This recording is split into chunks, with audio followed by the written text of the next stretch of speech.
evening, you're with ET now. This is the India Development Debate, the one debate on news television that puts the spotlight on development issues. I'm Sandeep Gurumurthy, joining you live from our news center in Mumbai. Straight to the big debate tonight. Farmers are on a warpath yet again, faced with government neglect and failure to get a decent price for their produce. Farmers from 10 states including Maharashtra, Rajasthan, Madhya Pradesh, Karnataka and Kerala have begun a 10-day protest to highlight issues facing them. The strike is expected to hit the supply of vegetables and dairy products, especially in key cities, even as it threatens to snowball into a political crisis. The protest coincides with the first anniversary of the tragic killing of 5 farmers in Mandsaur in Madhya Pradesh in a police shootout. For the Modi government, which came to power on the promise of doubling farm income in 5 years, the protest comes as a new challenge. And the wish list is pretty long. From higher support price for their produce to loan waivers, farmers are looking up to the government to bail them out. Of course, the government cannot afford to displease the farm community ahead of the crucial Lok Sabha elections next year, but the empty coffers will not allow it to dole out a largesse as well. So, what will the government do? Will Prime Minister Modi blink, or will he stick to the path of fiscal prudence? The growing unrest among the farming community and what it means to the economy at large. That's our discussion tonight on the India Development Debate. First up, a news report that sets the context for tonight's debate. So on the show tonight is an eminent panel. We're joined this evening for the very first time on the India Development Debate. Professor Y.K. Alag, eminent economist and former Union Minister, agriculture expert. Devendra Sharma, food and agriculture policy expert, joins us as well from Ahmedabad. Maithili Bustur, consulting editor, ET Now. And the two politicians on the show, Narendra Taneja, spokesperson of the BJP, and Sanjay Jha, national spokesperson of the Congress party. We'll try and keep this debate as less political as possible. But I have to start off with Narendra Taneja, since he represents the government of the day. Mr. Taneja, considering the fact that these protests are largely in BJP-ruled states, 10 states largely BJP-ruled, and a lot of the policies are to do with the policies of the central government, the unrest is to do with the policies of the central government, can you continue to be in denial over the fact that farmers in this country are angry tonight? No, why are you saying that we are in denial? I mean, a lot of these questions that they are raising have to do with the state governments, whether BJP ruled or other party rules, because agriculture, broadly speaking, is a state subject.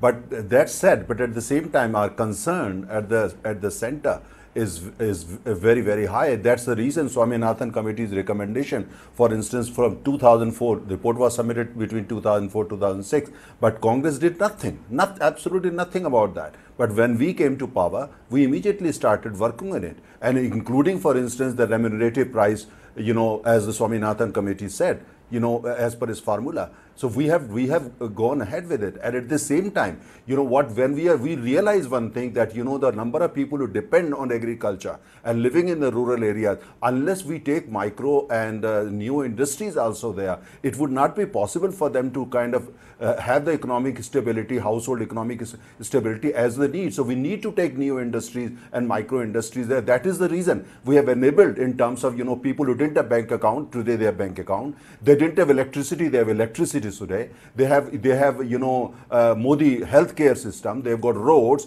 We are taking broadband also there, and we have better irrigation system. All that is for what? Basically to transform the rural economy. So we are working on something which is more foundational. Yes, these things take time, and people who want to play politics with it because they have a political agenda, because they don't like BJP's face, or whatever the reason, they can take political advantage of it. I take that opening comment from Narendra Taneja. We are doing it more foundational. It's a foundation work which we have done. Okay, I take that opening comment from you. I don't think the panel here, Devendra Sharma, is going to agree with the fact that you're implementing the Swaminathan Committee report in letter or in spirit. We'll come to that in a bit, because I think, you know, we understand the difference between A2 plus FL and C2. A lot of news channels may not. We do. But let me take it to Sanjay Jha. I don't want to make this a political debate. Sanjay Jha, tonight do you acknowledge that this isn't as much a BJP problem or an NDA problem or a UPA problem? Agriculture in this country, there are structural problems. You know, the Congress for years hasn't been able to solve them. 85% of farmland is small or marginal. Average Indian farmer household earns,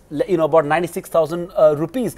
And band-aid solutions, the kinds that we've been looking after year after year, just don't work. So in some sense, it's not a BJP's problem alone.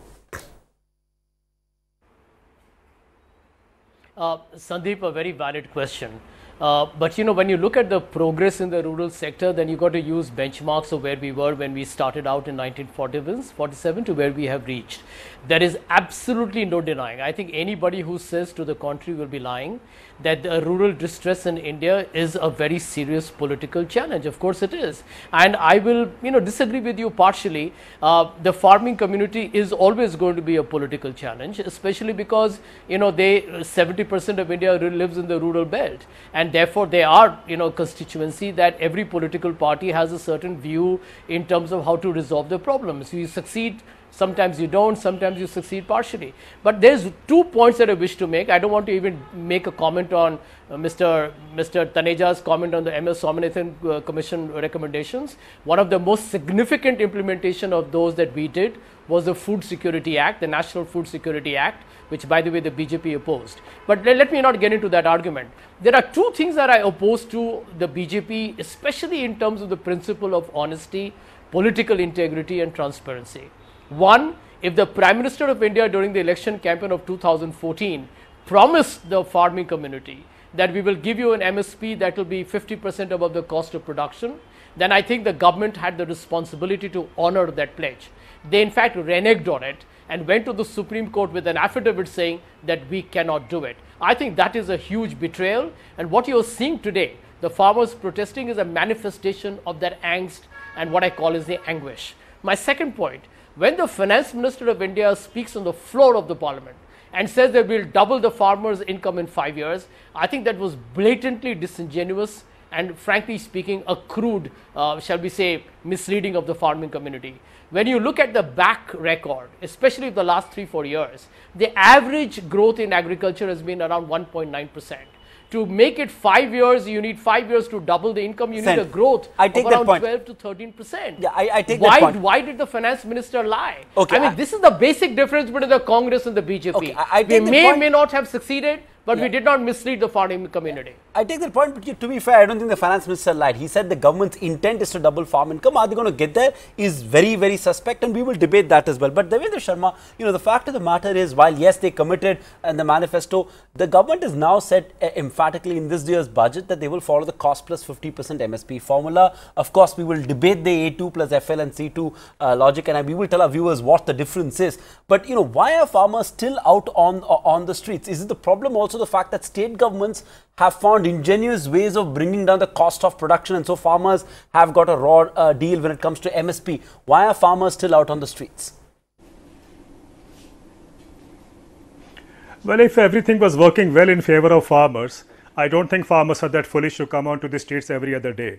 If you look at the country at large, you will see farmers protesting not only in Punjab, Haryana, Madhya Pradesh, Maharashtra, Kerala, Tamil Nadu, whatever, wherever you see, farmers are protesting. And there's hardly a day when we don't see protests happening in this country. There's hardly a day when we don't see farmers dying in this country, farmers committing suicide. So there is something terribly, terribly going wrong. And I remember Prime Minister Manmohan Singh also had acknowledged during his tenure that there is a terrible agrarian crisis existing in this country. Now, that was several years back, but now also we are talking about the same. There is a distress, severe distress that prevails in this country. But I think the problem is nobody wants to really see where the problem lies. We are all coming up with, this is what I did, this is what I did, this is what you have done. That kind of debate is happening, but nobody wants to go into it. Why is it that farmers are opposing, farmers are angry?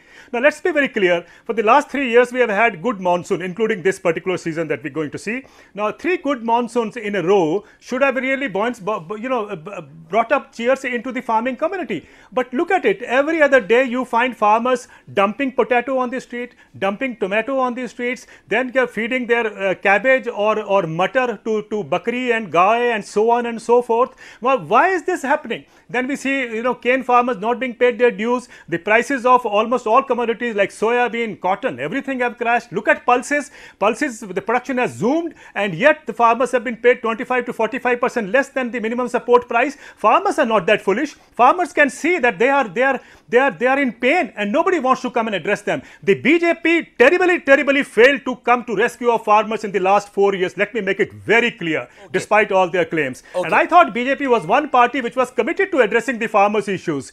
But then, BJP or Congress was no better. Let me make it very clear. Now, over the years, the farmers' prices have remained frozen. You know, if you look at this, look at the report of the Niti Aayog says between 2011 and 2015-16, 5-year period, the average annual growth of real income, mind it, real income has been less than 0.5% every year. 0.44%. Now, this is only for 5 years. I wish they had done it for 20 years. They would have found the same pattern happening for last 20 years. Okay. Now, if the output or the farm gate price of farmers is frozen, what do you expect the farmers to do? Okay, I take that point, Devendra Sharma, and look, we want to debate solutions here, and I want to introduce Professor Alag, and before I go to him, I just want, for the benefit of our viewers, clear the air on this C2 formula and A2 plus FL formula, because, you know, there's a lot of talk on that. If effectively the A2 plus FL formula takes into account actual cost plus the imputed value of family labor in the production of a crop, but the C2 formula factors in a lot of costs, including the imputed rent on land, interest on capital. In a sense, all of this makes the cost of production much higher in the C2 formula. And this government, when it says it will, you know, give cost plus 50%, it's looking at the A2 plus FL formula. But let me come to you, Professor Alag. Do you believe there is a case for the government to consider C2 formula at all? Because that, in some sense, is one of the key bone of contention. Because even the A2 plus FL formula itself, estimates suggest could cost the exchequer 80,000 crore rupees. I mean, you know, I'm sure Maithili, whom I will go to next, is going to ask where is that money going to come from, you know, and as Professor Ashok Gulati says, the C2 formula in some sense is economically unviable. So what is the way out when it comes to the MSP issue? Well, the first thing that you have to recognize is that we don't have MSPs for all crops. True. When the farmers are talking about fruits, vegetables, animal husbandry products like milk, cheese, chicken and so on, eggs, where the demand is rising fast, there is no minimum support price and the government does not intervene. The second thing that we have to recognize is that during the last 3 or 4 years in particular, the terms of trade have moved against agriculture. I mean, I think the seriousness of the problem, because you keep on talking about 20 years and 30 years, yes, the terms of trade moved against agriculture in the first decade of the century, but they moved in favor of agriculture. But during the last 4 years, according to the CSEP estimates, the terms of trade have moved against agriculture, which means that for a rupee of income, the farmer is getting less. The second thing is that we always think of farming as something that goes on in the Punjab and Haryana, and even your discussion has been largely centered around that. Now, you know, for example, you say, this is going to be a very good agricultural year. Well, the Met has said that South India, the prospects of rain are quite poor. Yes, they have said that in the northwest, the rainfall is going to be good. But the northwest is all fully irrigated. They've said in South India it's going to be bad. It's going to be bad in East India. Now, where is the response to that? Instead of that, senior ministers saying, and you are also saying, oh, everything is very nice. Well, everything is not very nice. I'm not at all surprised that farmers from Kerala, from Andhra, from Karnataka are coming out. Even the Met has said that their rainfall is going to be poor this year. Now, poor rainfall in those regions matters a lot more than in the fully irrigated areas of Punjab and Haryana. But somehow or the other, sitting in Delhi or in the big towns, we think of agriculture as something that is happening. I'm a Punjabi myself, so I'm very proud of Punjab agriculture. But the problems of Indian agriculture are far more complex. I take that point. And you are not saying that in the last 4 years, the terms of trade have moved against agriculture.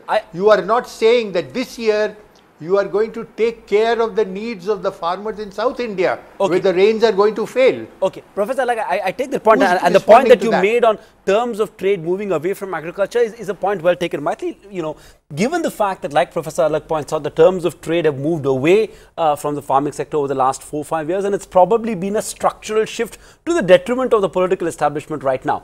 But yet, in some sense, are they also to be blamed for the fact that they're caught in a bind, having committed that we will do this MSP plus 50% formula, now not being able to fulfill it entirely. Now they realize there are fiscal constraints to doing it. Even with A2 plus FL, we're talking of an 80,000 crore, burnout. So are they in a sense caught in a bind?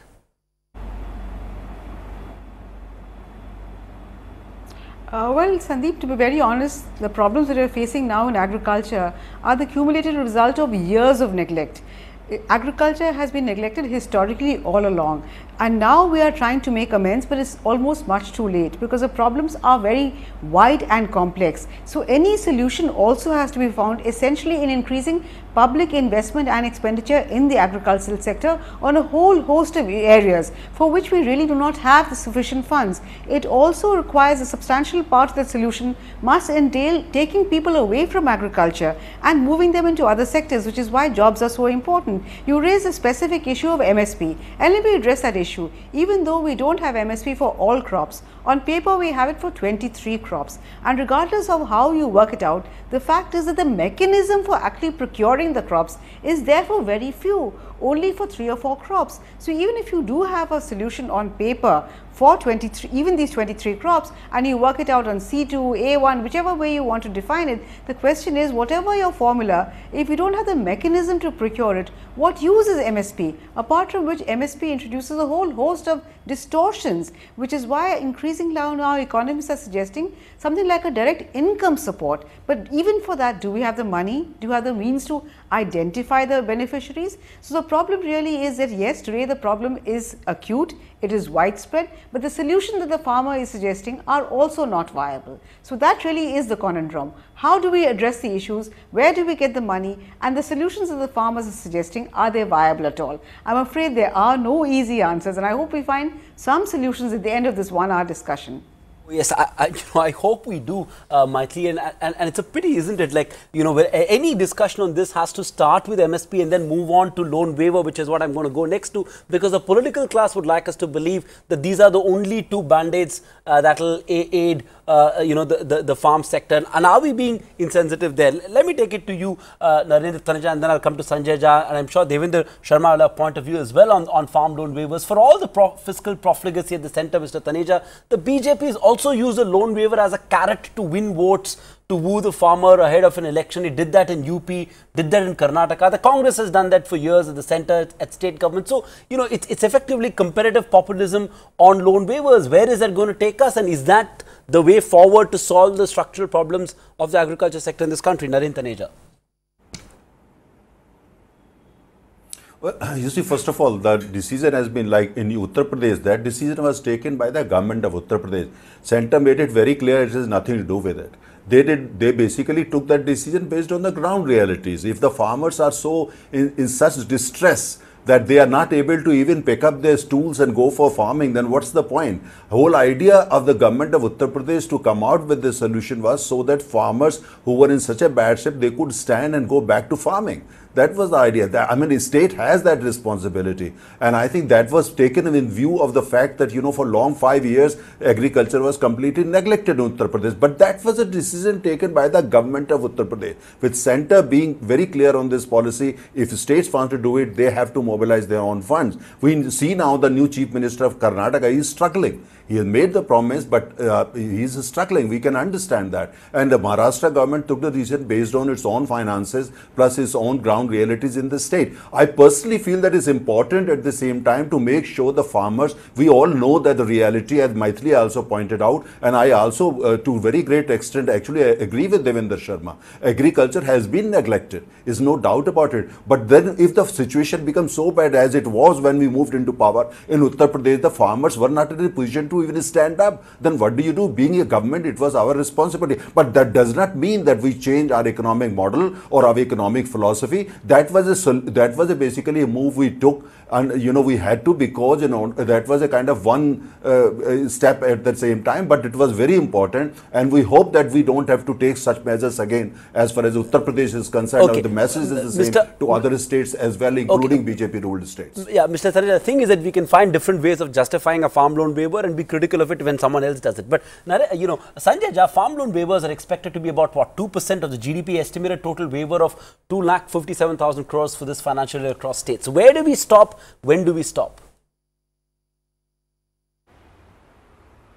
Sandeep, just a correction to what Mr. Taneja said. The truth is that Narendra Modi, during his Uttar Pradesh campaign, promised the farm loan waiver that was part of the electoral strategy of the BJP.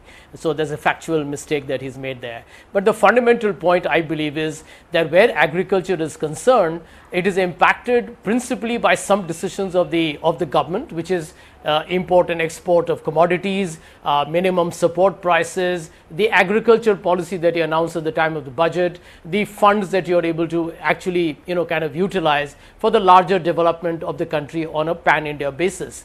On the other hand, there are states. I mean, the states also have their responsibility. Now, because there is also, a degree of political differences, because the governments are different in the center and the states, that to some extent has definitely put a brake on what should have been the priority for the entire nation.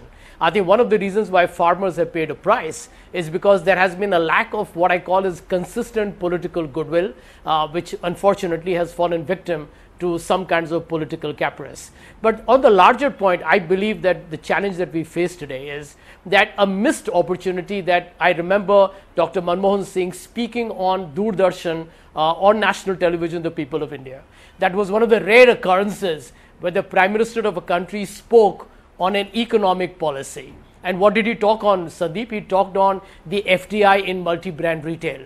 Now, when we talked about it in the year 2013, you'll remember that, Sandeep, the focus was on trying to see how we could modernize agriculture, get in the big investments that you need. The farm to fork model would take a long time to happen, but we had to trigger the change. So the talk of cold storages, rural infrastructure, trying to ensure that there was a direct buying of the produce from the farmers to corporations, to companies, would then begin to take that point. Some kind of shape. And we did not let that happen because the BJP decided to sacrifice it for their own political ends. Did they want to protect the trading community or what? I have no idea. Yeah. But the truth is they never let us implement that. And I think that to a great extent, Congress party is the one that's now raising questions on the Walmart Flipkart deal. But anyways, let's leave that aside. I want you, Devendra Sharma, to comment on the point on farm loan waivers.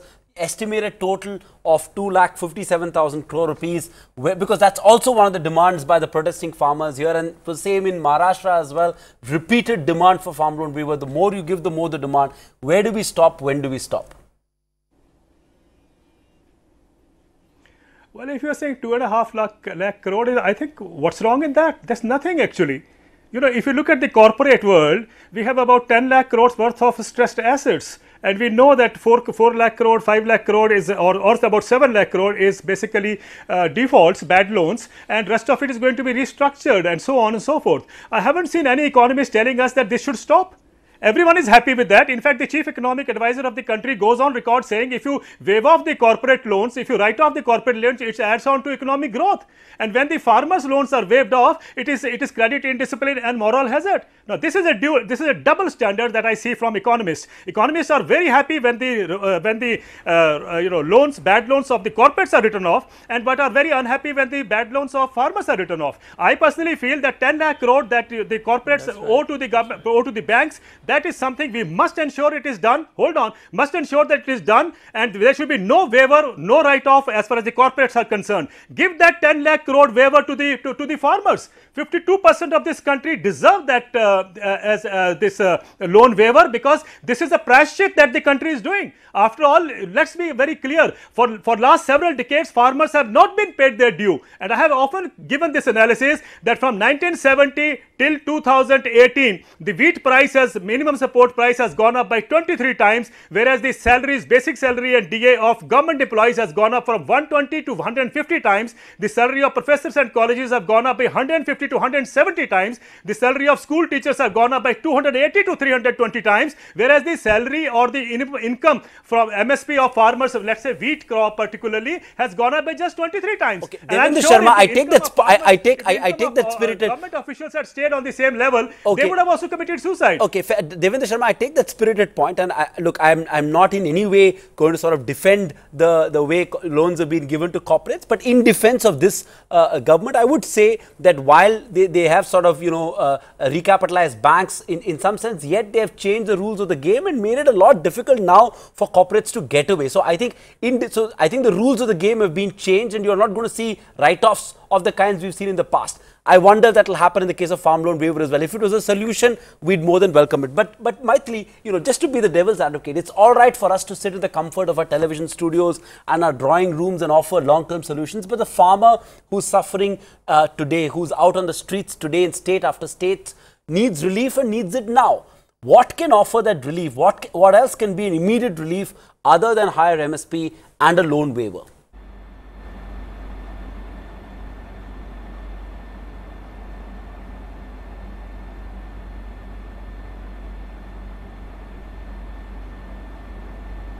Maithili, that was for you.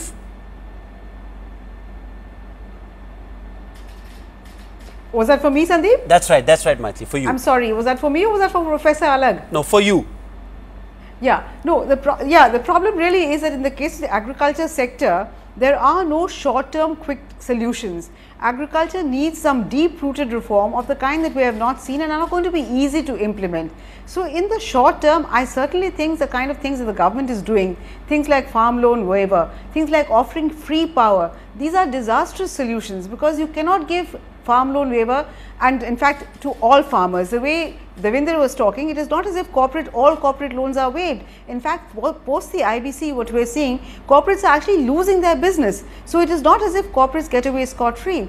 When you give farm loan waivers, you vitiate the culture completely because an honest farmer who's paying his loans, he immediately gets the lesson that goes to him is, why should I pay my loans if somebody else is going to have his loan waived off? So it vitiates the credit payment culture completely. So at the same time, it's only the larger farmers, not the smaller farmers, who get the benefits. Similarly, we've seen the damage that free power has done in Punjab. In fact, Professor Alag spoke about Punjab being a very prosperous agricultural state. No more so, because in the case of Punjab, because of free power, free electricity, what we are seeing is a depletion of the water table. Farmers are using the free power to dig deeper and deeper. They are growing rice in an area where you should not have grown rice because the soil is not suitable for rice growing. So you are having growing salinity. Cheap fertilizers again have distorted the fertilizer mix. So what we have today, as I said, is a repeat. I repeat, is a combination of factors that over the years we have messed up things so completely in agriculture that now if you want to undo the mess, unravel it, you will have to go step by step. So in the short term, what you can possibly do is open up the farming sector, let market signals operate. So if farmers are suffering a loss because of drought, let them have crop insurance.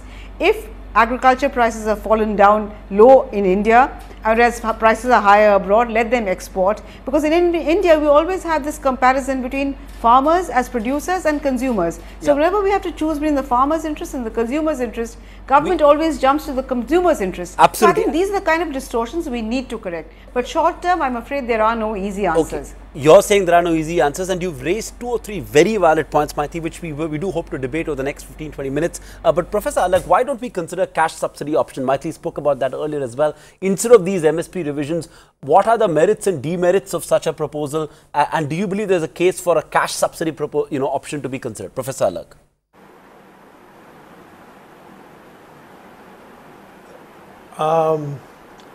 I think we are really tinkering around with the problem rather than facing it in some kind of a frontal way. If the farmer is getting a bad deal, particularly during the last few years, then I think we need to get into that issue rather than say farm loan waivers have to stop. If the terms of trade are moving against agriculture, if we are not able, particularly in those parts of the country which don't have assured rainfall, being able to assist the farmer, he is going to get out on the road. So, all the time putting little plasters is not going to help. I mean, it's absolutely correct that farm loan waivers, the trouble with them is not the money, the trouble with them is the fact that they stop the credit line because they destroy the balance sheet of the guys who give you credit. But the point is that in the short run, what are the other options? If you're not looking at the other options, and let's face it, a lot of the reform that we talk about has really not taken place. Ashok Gulati is quite right in saying that the new agricultural markets, e-commerce, all that is still on paper. And you go to, I go 40 kilometers outside Ahmedabad and I don't see all of that happening. So really the whole question of the loan waivers, which is a distortion, Right. and it actually hurts agriculture because in the next round they don't get the credit. Sure. But you have to see it in the context of the larger issues. Okay, I take that point. I take that point. Listen, the point there is not structural change. Sure. You have to do something now. Okay, You you can't need to- say that, you'll solve the problem in 10 years. Okay, Something has to be done now. Okay, I take that point. But, Narendra, the point that Maitri was making, and I think that's something that we need to debate. Why is there so much distrust in the market? Why don't we allow market forces to shape, the policies here? Why do we have interstate restrictions on movement of farm goods? Why do we have arbitrary imposition of export and import duties? Why are farmers forced to sell their produce in mandis? Why so much intervention in the marketplace? No, you see, the question is, on the one hand, as you know, you can see the farmers who are protesting. They want the government to play even bigger role in a way when it comes to the overall economics. But at the same time, we can't really blame the farmers. As I agree, the word that Devendra Sharma used, prashchit. I don't want to get into Congress and all that, who neglected and all that. But the fact is, there are people. Majority of Indians are farmers. And we have to look at the ground reality and see that why, in the kind of shape economically, socially and culturally they are into today. I mean, farmers are proud people and they have to really beg for money today, beg for survival. So now that's what we are addressing now. We think that we have to go for the structural reforms in the overall rural economy, including agriculture. That's why when we say we are priorities to build roads into villages, or to take irrigation, or to take, this culture of agriculture, industry, micro, new and all that, that's part of the solution. So they don't depend only on agriculture, so that they don't have to leave their village also for employment. Household, couple of people may be working on agriculture, others can get into industry or some other thing associated with it, so that they don't really have to beg for money, they don't have to depend. If, for instance, in Uttar Pradesh, we have done some for the farmers because they were completely neglected by the previous government, if we look upon as a one-off thing, but at the same time, I don't think we have done any charity to them. They are our people. We need to help them if they need our help. Don't we help other people?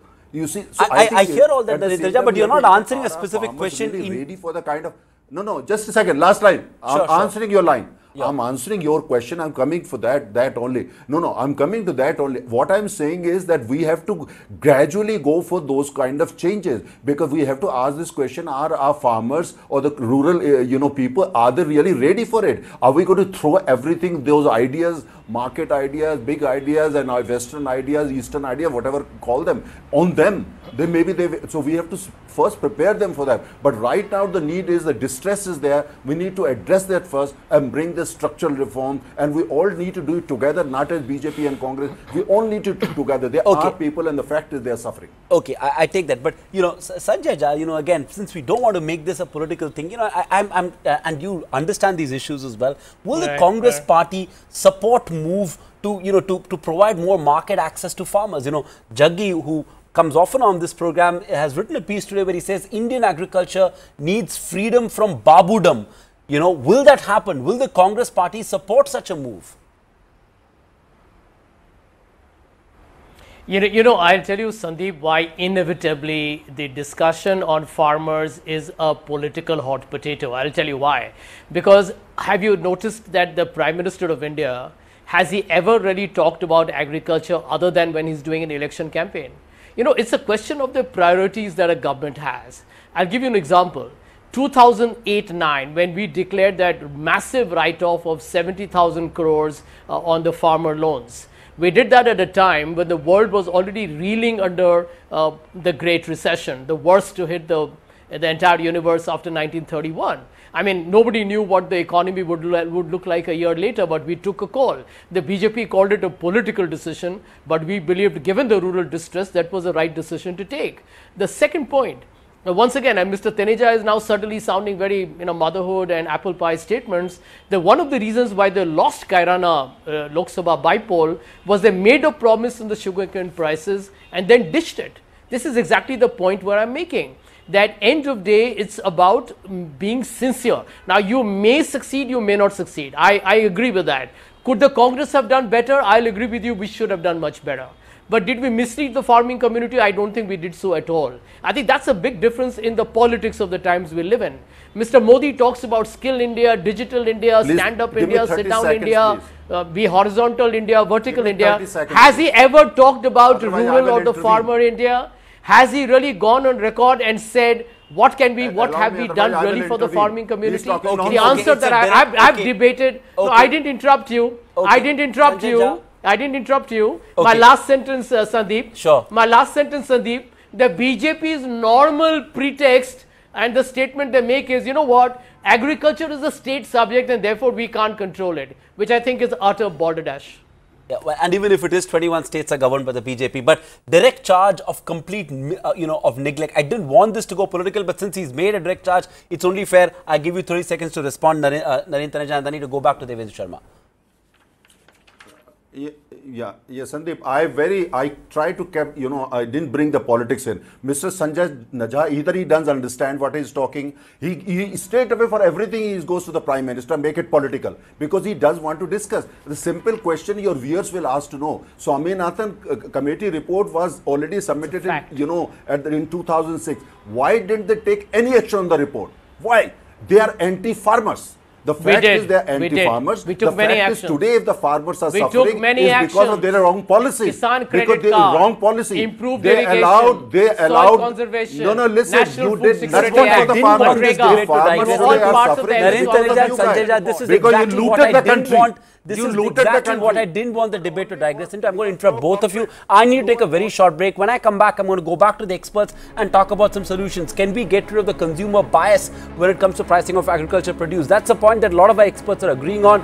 We'll also talk about other long-term solutions for the agriculture sector. Back in a moment on the India Development Debate. On the other side, we'll keep the politics aside.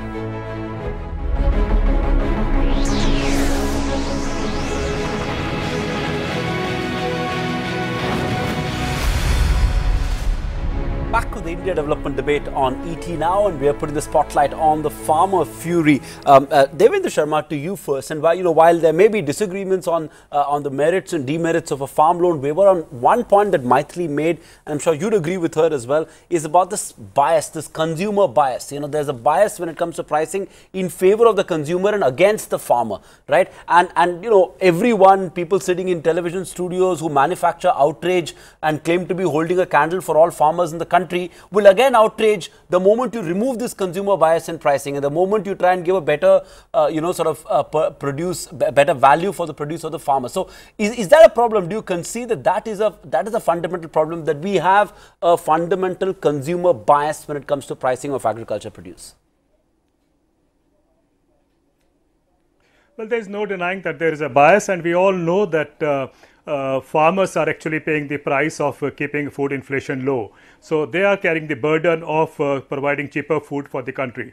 And that is something where, as I said earlier, the country needs to do pressure. The middle class needs to stand up with farmers and see that they are taken care of, because they have been providing them cheaper food all these years. Now it's their turn to pay back, and I don't know how they do it, but I think this 1 to 10th June protest will perhaps wake them up that there is a need to help the farmers. But having said that, the solution that we see normally is let the markets operate. Well, I have no problems. But let's know, first of all, according to Shanta Kumar committee, only 6% farmers in India get MSP. 94% farmers are already dependent on markets. So what markets are we talking about?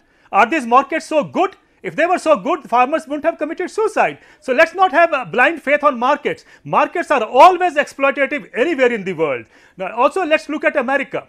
In America, if you look at the present scene, there is Walmart, there is FDI in retail, and America agriculture is faced with a terrible distress. In fact, I read a report in New York Times which says that distress is so pronounced that one farmer first shot all his 51 cows, then shot himself. Now that's the kind of distress prevailing in America, and that too in a country where the markets operate, where Walmart operates. The point I am trying to make is Walmart failed in America, and that is being given as a solution in India. Now let's be very clear, if Walmart had succeeded in America, there was no need to provide, there was no need to provide $962 billion of subsidy under the Farm Bill in 2014. Okay. Now it's very clear that these kind of market solutions have failed. Okay. Now you are trying to give another this kind of bringing a problem from America into India. Why can't we really help spread this market APMC structure in this country? What is wrong in that? We need APMC to be spread in this country. We need 47,000 mandis. That is what the country requires. Okay, Maitri, come in on that. I mean, I don't think we're talking about market in the existing form. We're saying get rid of the distortions in the market and then you open them up to the market. But I'll let you respond to the point made there by Devendra Sharma. Well, yes, absolutely, because today the problem that we have in agriculture is that we subsidize the inputs, and because we subsidize the inputs, we feel we have a right to suppress the output price. So the only solution is to disband all the subsidies on the input, allow free pricing on the output side, and yes, as a result of this, there will be fluctuations in farm income. So that's where insurance comes in. So you have to look at market solutions simply because there is no better alternative. The alternative of trying to have subsidies the way we've been doing it all these years is clearly not viable, as we've seen, which is why agriculture isn't the best that it is. So meanwhile, as we do this, yes, some farmers will suffer. So yes, you provide them market solutions, and where market solutions are not possible, there one could try something like what the Madhya Pradesh government did, a price deficiency scheme, because the MSP scheme clearly hasn't worked. We just don't have the procurement mechanism. Meanwhile, public investment in agriculture must continue to rise, because we must increase productivity gains in agriculture. Today our productivity levels are very low in agriculture, but the solution cannot be to continue as we have all these years. We have to look at better solutions. Yes, America does subsidize its agriculture. Yes, most countries do subsidize the agriculture, but is that the way to go? Not necessarily. We don't have to take all the wrong things from America. Let's look at the right things that we can take from America. So I think today the solution that we have is far worse than what we would if we were to adhere to market signals. And wherever there is market failure, address that market failure. Let the farmer sell directly. Let the farmer not be forced to sell in the mandis, which is why we have not been able to. ENAM idea is a very good idea, sure, but these things will take some time to implement. So in the interim, till such time as as we get the structure in place, then in that case go in for something like a price deficiency scheme. Okay.